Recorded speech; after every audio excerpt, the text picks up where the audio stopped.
के बादल छाते हैं, हर जानिब अनवार के बादल छाते हैं, लगता है जैसे हसनैन के नाना आते हैं।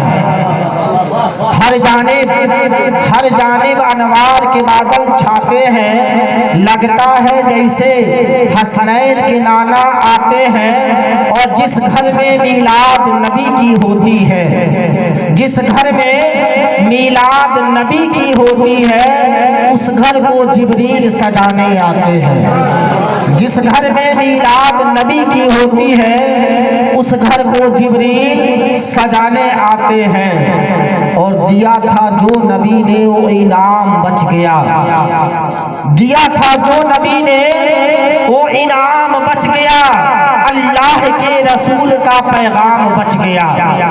दिया था जो नबी ने वो इनाम बच गया, अल्लाह के रसूल का पैगाम बच गया। और नेज़े पर यही कह रहा था सर हुसैन का, नेज़े पर यही कह रहा था सर हुसैन का, अरे सर कट गया तो क्या हुआ, इस्लाम बच गया। अरे सर कट गया तो क्या हुआ, इस्लाम बच गया। और कुरान था, कुरान है, कुरान रहेगा। कुरान था, कुरान है, कुरान रहेगा। ईमान था, ईमान है, ईमान रहेगा। कुरान था, कुरान है, कुरान रहेगा। ईमान था, ईमान है, ईमान रहेगा। इस्लाम की गर्दन पर हुसैन इब्ने अली का, इस्लाम की गर्दन पर हुसैन इब्ने अली का, अरे एहसान था, एहसान है, एहसान रहेगा। एहसान था, एहसान है, एहसान रहेगा। और ज़माने में जुदा, ज़माने में जुदा सबसे अलग पहचान रखते हम।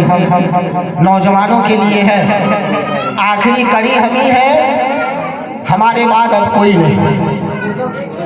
ज़माने में जुदा, ज़माने में जुदा सबसे अलग पहचान रखते हम। ज़माने में जुदा सबसे अलग पहचान रखते हम। जो नबियों ने रखा था काश वो ईमान रखते हम। ज़माने में जुदा सबसे अलग पहचान रखते हम। जो नबियों ने रखा था काश वो ईमान रखते हम। ये दुनिया हमारे हाथों को चूम लेती साहिब, ये दुनिया हमारे हाथों को चूम लेती साहिब। मोबाइल की तरह अगर हाथों में कुरान रखते हम, मोबाइल की तरह अगर हाथों में कुरान रखते हम। बावकार सामीने किराम, आइए कुछ अर्ज़ो मारूफ करने से कब, कुछ सुनने और सुनाने से पहले सबसे पहले गुंबदे खसरा में आराम फरमाने वाले आकाए नामेदार, मदीने के ताजदार, दोनों आलम के मालिक व मुख्तार, हुजूर कुर्नूस सरकार मुस्तफ़ा मोहम्मद मुस्तफ़ा सल्लल्लाहु अलैहि वसल्लम की बारगाह अक़दस में दुरूद व सलाम की डाली, इश्क़ व मोहब्बत की थाली में सजा कर पेश करें और झूम झूम कर दूध पाक पढ़ें। अल्लाहुम्मा सल्ली अला सय्यिदना शफ़ीअना हबीबना मुहम्मद व बारिक वसल्लिम, सलातो व सलामन अलैका या रसूलल्लाह, सलातो व सलामन अलैका या हबीबल्लाह सल्लल्लाहु तआला अलैहि वसल्लम। खुतबा मसनूना के ज़िम्मन जिस आयत मुबारका की तिलावत का शरफ हासिल किया, अल्लाह ताला कुरान मजीद फुरकान हमीद में खुले तौर पर साफ लफ्ज़ों में इरशाद फरमा रहा है कि क्या फन केहू माता बलकुम मिनन निसा मसना व सुलासा व रुबा फ़इन खिफ्तुम अल्ला तादिलू फ़वाहिदा। इसका तर्जमा, ट्रांसलेशन, माना और मफ़हूम, अनुवाद और अर्थ मेरे प्यारे अल्लाह अपने मुसलमान बंदों से मुखातब होकर के इरशाद फरमाता है कि ऐ ईमान वालों, ऐ ईमान वालों, अगर मैं तुम निकाह के काबिल हो जाओ, हद्दे बुलूगत को पहुँचो तो निकाह करो। फन क्यों निकाह करो, शादी करो, ब्याह करो। माता लकुम मिनन निसा, औरतों में से जो तुम्हें भाए, लड़कियों में से जो तुम्हें अच्छी लगे उनसे निकाह करो। 1 से 2 से 3 से 4, क्या फन केहू माता वलकुम मिनन निसा मसना व सोलासा व रुबा। निकाह करो लड़कियों में से जो तुम्हें भाई अच्छी लगे, 1 से करो, 2 से करो, 3 से करो, 4 से करो। अब कोई ये आयत करीमा का तर्जमा सुनेगा तो बड़ा खुश होगा नौजवान कि शरीयत तो हमें इजाजत दे रही है 1 से ज्यादा शादी करने के लिए। तो ये तो बम्पर ऑफर है लड़कों के लिए। मेरे प्यारे, कुरान फाउंडेशन कैद लगा रहा है कि देखो मैंने तो ये इजाजत दिया है, तुम्हें ये शरीयत मुतारा इजाजत दे रही है कि 1 से ज्यादा 4 तक शादियां कर सकते हो, लेकिन कुरान पाबंदी लगा रहा है, अल्लाह ताकीद फरमा रहा है कि ईमान वालों, अगर मैं उन सब के दरमियान अदल इंसाफ नहीं कर सकते तो 1 ही से शादी करो। फ़इन खिफ्तुम अल्ला तादिलु फ़वाहिदा, यानी अगर में 1 से ज़्यादा बीवियाँ हैं तुम्हारे पास, अगर उनके दरमियान अदलो इंसाफ हम ये कि बराबरी का दर्जा नहीं रख सकते तो 1 ही से गुजारा करो, 1 से ज़्यादा शादी करने की ज़रूरत नहीं है। यह आयत करीमा का तर्जमा हुआ, ट्रांसलेशन हुआ। पता ये चला कि निकाह जैसी मुअज़्ज़ज़ और मुकर्रम ये कि हुक्म अल्लाह ने अपने बंदों को मुखातब करके इरशाद फरमाया कि निकाह करो लड़कियों में से जो तुम्हें अच्छी लगे, भाई पसंद आए, 1 से करो, 2 से करो, 3 से करो, 4 से करो। काबिल मुबारकबाद है जनाब रफ़ाअत निसा कि उन्होंने अपने दरवाजे पर जश्न शादी खाना आबादी के ताल्लुक से महफिल मिलाद पाक का इनेकाद कराया है। और बड़े खुश नसीब है हमारे बाबू अजीज़म नबी अहमद, और गांव में तो इसे कुछ लोग इनको नबी रसूल भी कहते हैं, इसलिए कि बहुत सारे डबल टेबल नाम से लड़कों को पुकारा जाता है। ये दौर ऐसा आ गया कि सिंटू मिंटू पिंटू कहने के लिए और असली नाम कुछ और होता है। तो नबी अहमद कुछ लोग कहते हैं और कुछ लोग नबी रसूल भी बुलाते हैं। अजीज़म सल्लमहु का इंशाअल्लाह कल अक़द मसनूना होगा, उसी के ताल्लुक से हम और आप इकट्ठा हुए हैं। सही मानों में निकाह जैसा अहम काम, निकाह जैसी पवित्र चीज़ मेरे प्यारे, निकाह ये दुनियावी कानून नहीं है, ये निकाह दुनियावी उमूर नहीं है, ये दुनिया का कानून नहीं है, ये जन्नती कानून है, ये जन्नत में बना है जिसके फॉलोअर्स आज दुनिया में इसको अंजाम देते हैं। निकाह जन्नती कानून है। आप कहोगे कैसे? तो सबसे पहले जो निकाह हुई थी, हम सबके बाप दादा के दादा के परदादा के लकर दादा के छकर दादा के दादा के दादा हजरत आदम अलैहिस्सलाम, हजरत आदम अलैहिस्सलाम पहली निकाह जन्नत में हजरत आदम और हजरत हव्वा रज़ियल्लाहु ताला अन्हा के दरमियान वो जो अक़द मसनूना हुआ मेरे प्यारे, उस कानून को अल्लाह ने रहती दुनिया तक कायम फरमा दिया। ये ऐसा निकाह का जो कानून बना जन्नत में बना है, और उसके फॉलोअर्स जन्नत में निकलने के बाद हम लोग बाहर आए उस पर अमल कर रहे हैं। तो निकाह जैसी पाक पवित्र चीज़ मेरे प्यारे, जिसे सुन करके प्यारे आका सल्लल्लाहु की सुन्नतें मुबारका याद आ जाती है। लेकिन शादी ब्याह में, अब कड़वी बातें कह रहा हूँ कि शादी ब्याह में निकाह ही एक ऐसी मुअज़्ज़ज़ और मुकर्रम चीज़ रह गई है कि जो सुन्नतें के दायरे में रह करके की जाती है, वरना निकाह के अलावा जितनी भी शादी ब्याह में रस्में होती है वो सब खिलाफ शरा और यकीनन शरीयत से दूर करके दूर हो करके हम और आप मना रहे हैं, है कि नहीं है? तो निकाह ही एक ऐसी मुअज़्ज़ज़ और मुकर्रम चीज़ है कि यकीनन जन्नती कानून है जो जन्नत में बना था। आज दुनिया में इसके फॉलोअर्स हैं, इस पे अमल करने वाले हैं, और रहती दुनिया तक क़यामत तक इस सुन्नत मुबारका पे अमल किया जाएगा। तो इसलिए कि सबसे पहले पैगंबर, सबसे पहले नबी हजरत आदम अलैहिस्सलाम ने जन्नत में निकाह किया था। आज उनकी औलाद दुनिया में निकाह कर रही है, और इस पाक पवित्रता को मेरे आका ने निकाह करके और मजबूत बना दिया। ये मेरे प्यारे आका की सुन्नत मुबारका भी है, और तमाम अंबिया साबिका की ये सुन्नत मुबारका भी है। पता ये चला मेरे प्यारे कि जब हम अपने बेटों के या नौजवानों का निकाह करते हैं तो उसी प्यारे आका की सुन्नत को दायरे में रह करके हम और आप यकीनन अपने आलो औलाद की निकाह करते हैं मेरे प्यारे। मैं आपको बताता चलूं कि साहिब खाना ने लड़की को पहले देखा होगा, पसंद किया होगा, मंगनी हुई होगी, बात तय हुई होगी, उसके बाद बारात लेकर के जाएंगे। तो मेरे प्यारे सबसे पहले अगर मैं हम अपने बेटों के लिए बहुओं को तलाश करें, अपने बेटों के लिए लड़कियों का इंतखाब करें, तो मेरे आका फरमाते हैं कि अगर मैं तुम किसी अपने लिए बहू का इंतखाब करो, अपने बेटे के लिए दुल्हन का इंतखाब करो, तो उसमें 4 चीजें देखा करो और खास तौर से 4 चीजें देखा करो मेरे प्यारे। हम और आप जब बच्ची का इंतखाब करते हैं अपने लड़कों के लिए, अपने हम बच्ची का इंतखाब करते हैं, बहू का इंतखाब करते हैं अपने बेटों के लिए, तो हम क्या देखते हैं और मेरे प्यारे आका क्या देखने का हुक्म फरमा रहे हैं। मेरे प्यारे आका फरमाते हैं तो सबसे पहले अगर मैं बच्चे के अंदर जो 4 चीजों में पहली और मुकद्दम चीज है वो उसकी सीरत को देखो, वो उसके अखलाक को देखो, ये सबसे पहले और मुकद्दम चीज है मेरे प्यारे।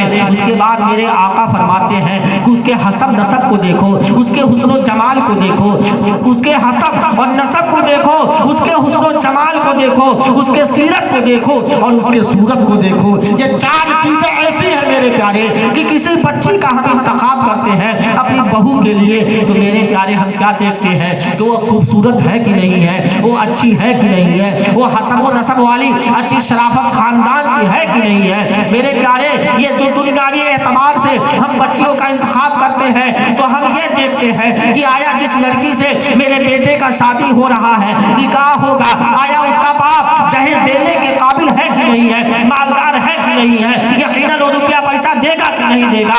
आज दुनिया वाले इस चीज को देखते हैं, लेकिन मेरे प्यारे आका फरमाते हैं कि अगर मैं तुम्हें देखना है तो सबसे पहले उस लड़की के अंदर देखो कि उसकी सूरत नहीं उसकी सीरत देखो कि वो नबी की सुन्नत पे अमल करने वाली की है कि नहीं है, गुलामे फातिमा ज़हरा की कनीज़ बनने वाली है कि नहीं है। अगर मैं उस लड़की का इंतखाब नबी की उसमें हसना पर चलते हुए अगर मैं जिंदगी गुजारने वाली है, अगर मैं उसके अखलाक को अगर मैं आप तरजीह दोगे, मुकद्दम रखोगे, तो इंशाअल्लाह उसके साथ और बहुत सारी चीज़ें तुम्हें मिलती रहेगी। लेकिन मेरे प्यारे हम क्या करते हैं, हम लड़कियों का इंतखाब करते हैं उसके दौलत को देख करके करते हैं, उसके हसब नसब को देख करके करते हैं। सही मानों में अगर मैं हम लड़कियों का इंतखाब करें तो उसकी सीरत को देखें, आया जो लड़की हमारे घर में आएगी ये कनीज़े फातिमा बनने के काबिल है कि नहीं है, आया जो लड़की हमारे घर में बहू बनकर के आएगी क्या वो नबी की खादमा है कि नहीं है, नबी की कनीज़ बनने के लायक है कि नहीं है, आया जो लड़की हमारे घर बहू बन करके आएगी नबी की इत्तबा करने वाली है कि नहीं है, ये मुकद्दम रखो। उसके बाद अगर मैं उसके साथ अगर मैं लड़की जो कुछ ले करके आती है ये तुम्हें बोनस में मिल रहा है, पता ये चला मेरे प्यारे कि अगर मैं लड़कियों का इंतखाब करना होगा, लड़कियों को चुनना होगा तो सबसे पहले सीरत को देखना होगा, बाद में सूरत को देखना होगा, बाद में हसब नसब को देखना होगा और बाद में उसके धन दौलत को देखना होगा। सबसे पहले उसकी सीरत को देखें, क्यों? इसलिए कि मेरे प्यारे वो आने वाली यकीनन आपके घर में आएगी तो यकीनन उससे आपका नस्ल चलेगा, उससे आपके खानदान का सिलसिला चलेगा। और जब नबी की वो खादमा होगी, कनीज़े फातिमा होगी, शरीयत पे अमल करने वाली होगी, तो इंशाअल्लाह आने वाली नस्लें भी शरीयत पे गामज़न होगी, आने वाली नस्लें भी शरीयत पे गामज़न होगी। तो हमें और आपको ये हुक्म है कि सबसे पहले बच्ची का इंतखाब करें तो ये देखें कि नबी के और वो कनीज़े फातिमा बनने के काबिल है कि नहीं, सबसे पहले मुकद्दम। आइए मैं आपको बताता चलूँ कि एक वाक़या मेरे जहन में आ गया। हज़रत उमर फारूक आज़म खलीफा गोयम, हज़रत उमर फारूक आज़म नाम सुना होगा आप लोगों ने, खलीफा गोयम है, ये मुसलमानों के अमीर, मुसलमानों के हुक्मरान बादशाह। जब ये खलीफा हुए, इनकी हुकूमत जानते हैं ना, ये जब मुसलमानों के अमीर हुए, मुसलमानों के बादशाह हुए, तो सारी दुनिया जब खा पी करके नींद के आगोश में चली जाती थी तो ये मदीने की गलियों में रातों में गश्त किया करते थे। किस लिए?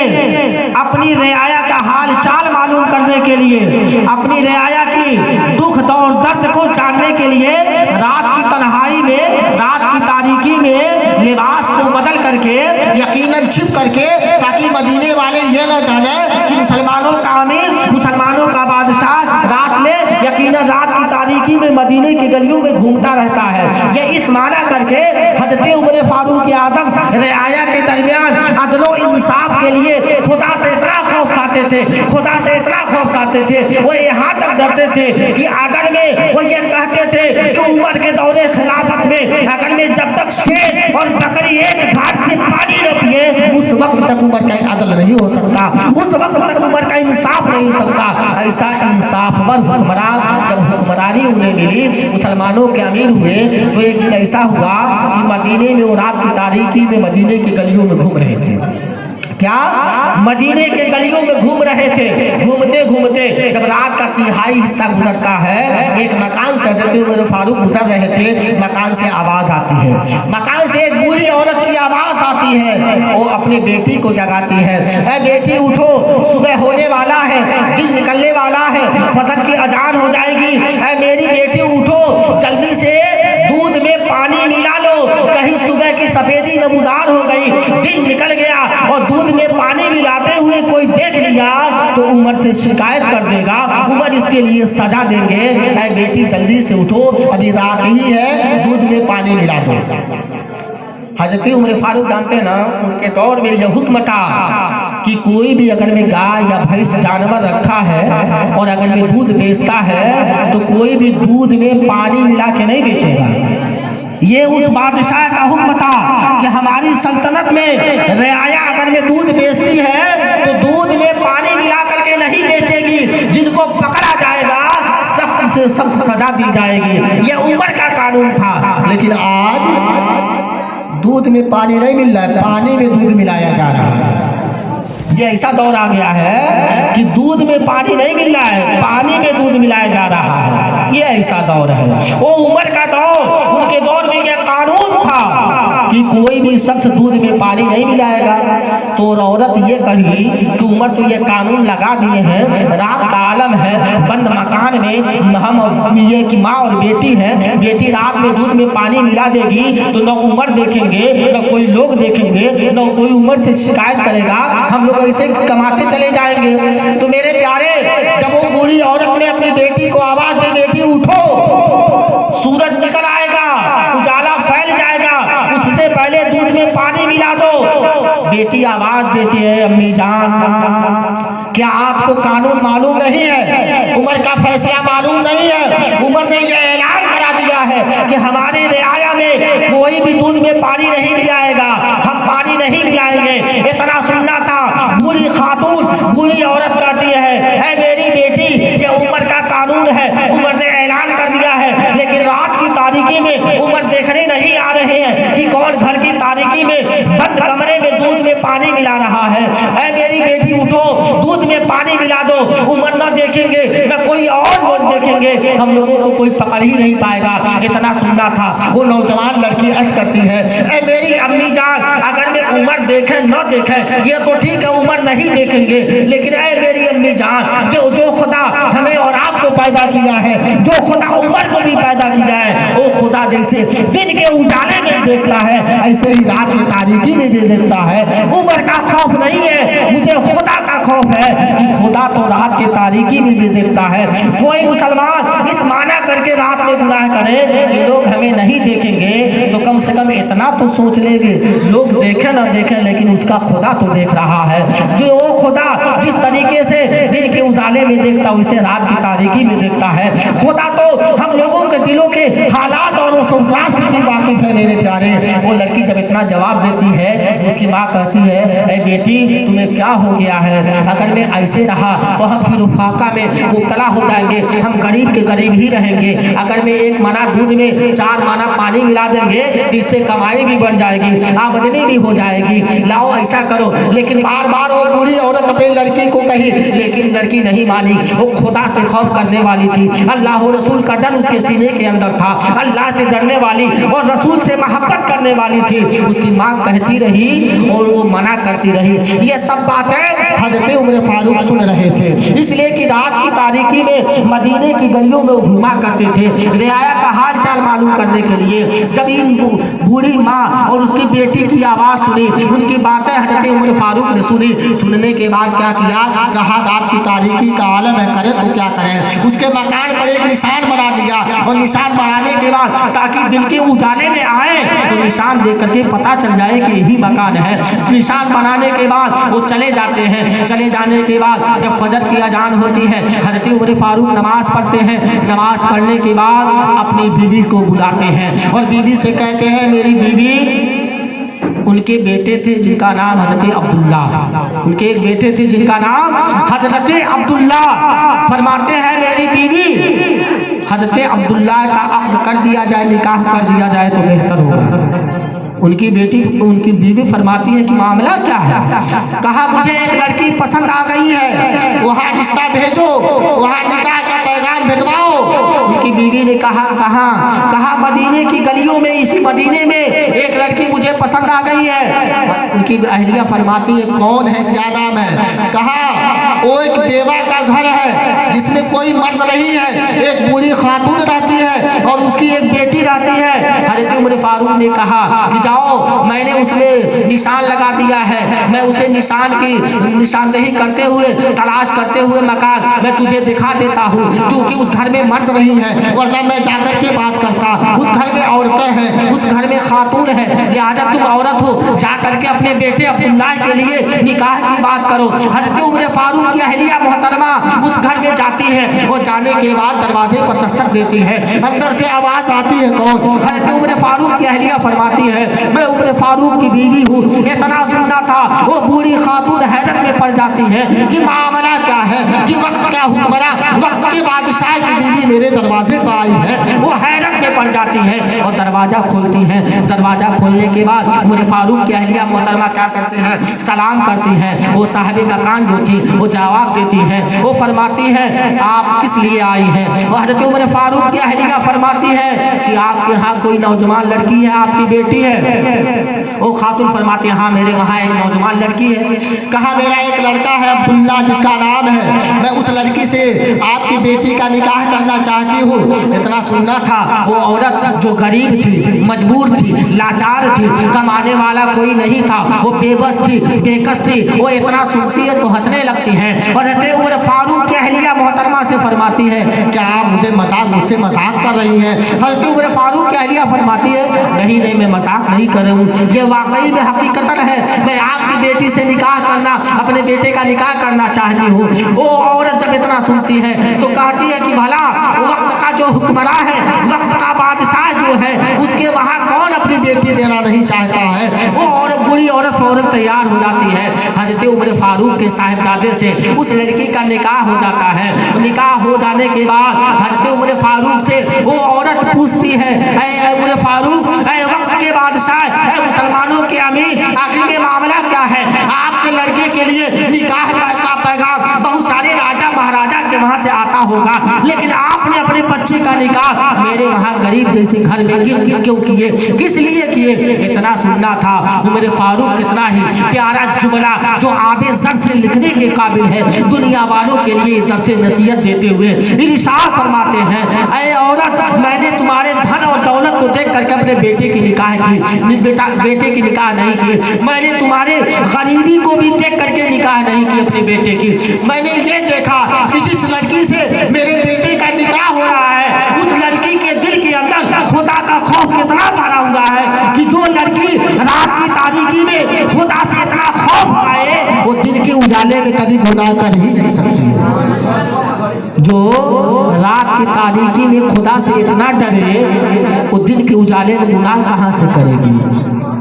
लिहाजा उस लड़की की ये आदा मुझे इतनी पसंद आ गई कि मैंने उसे अपने घर का बहू बनाना मुनासिब समझा। तो मेरे प्यारे, ये उमर फारूक दुनिया वालों को नसीहत दे रहे हैं कि जब लड़की देखने जाओ तो ये भी पूछो कि कुरान की कारिया यानी कुरान की पढ़ने वाली है कि नहीं, कुरान की पढ़ने वाली है कि नहीं है। आज रिश्ता इसी पर मुलतवी हो गया, इसी पर लटक गया कि बात बहुत सारी हो गई। लेकिन मेरे प्यारे, कुरान की पढ़ने वाली लड़कियां आजकल यकीनन हम अपने बच्चों को, लड़कों को भी पढ़ाना अनिवार्य है, कंपलसरी है, जरूरी है, लेकिन खास तौर से लड़कियों को हम दीनी तालीम दें, कि इसलिए कि आने वाली नस्लों की जो पहली यूनिवर्सिटी और पहली दरसगाह हुआ करती है वो माँ का गोद हुआ करती है। तो जब हमारी बच्चियां, हमारी बेटियां इल्म से आरास्ता होंगी, पढ़ी लिखी होंगी, इंशाअल्लाह उनके गोद में पलने वाला बच्चा गुलाम गौस होगा, उनके गोद में पलने वाला बच्चा गुलाम गौस होगा। और जब हम पढ़ी लिखी बच्ची नहीं लाएंगे, बहू नहीं लाएंगे, तो फिर वही हजरत ही परेशान होंगे, हजरत ही परेशान हो। हजरत 5 साल हो गया सिर्फ अल्ली में अभी तक पढ़ रहा है। जब माँ बाप नहीं पढ़े लिखे रहेंगे तो क्या करेंगे भाई? लड़का मदरसे में जाएगा, किताब खोलेगा, मदरसे में आएगा, किताब ऐसे बस्ता फेंक देगा। अगर में वालिदैन या माँ पढ़ने वाली है, कुरान की पढ़ने वाली है, उर्दू की पढ़ने वाली है, यकीनन अगर में पढ़ने वाली है तो कम से कम अपने बच्चियों को, अपने बच्चों को तो बैठा करके दीन की तालीम दे सकती है। और ये भी जानते ना, कुछ लोग ये कहते हैं कि जब रिश्ता तय हो जाता है तो कुछ लोग कहते हैं हजरत आए थे लोग हमारी बच्ची को देखने, तो हम पूछे कुरान पढ़ी कि नहीं पढ़ी है, तो कुरान नहीं पढ़ी, अब इनको ट्यूशन करा दीजिए, तो 1 महीना 2 महीना में ट्यूशन पढ़ ले ताकि इसके ससुराल में जाए तो वहाँ खुश रहे। होता नहीं होता है? बहुत सारे लोगों का ऐसा सुनने में मामला आया हुआ है कि निकाह जब फिट हो जाती है तो किसी तरीके से हाफिज साहब को, मौलाना साहब को बुला करके 3 महीना 4 महीना का ट्यूशन करवाते हैं। होता नहीं होता है? इसलिए कि उसके ससुराल वाले शर्त रख देते हैं कि जब तक वो कुरान की पढ़ी लिखी नहीं होगी तब तक हम उसे अपना बहू नहीं बनाएंगे। तो मेरे प्यारे, जैसा आप अपने बच्चों के लिए पढ़ी लिखी बहू का इंतखाब करते हैं, उसी तरीके से आप बच्चियों के बारे में भी गौर फिक्र करें कि ये बच्चियां अगर वे आपकी पढ़ी लिखी होंगी तो किसी घर में जाएंगी तो इंशाअल्लाह उस घर को जन्नत का नमूना बनाती हुई नजर आएगी। तो यकीनन सही मानों में बच्चियों के लिए या बच्चों के लिए दीनी तालीम बिल्कुल असल है मेरे प्यारे, उसी से कामयाबी की गारंटी है उसी में। और यकीनन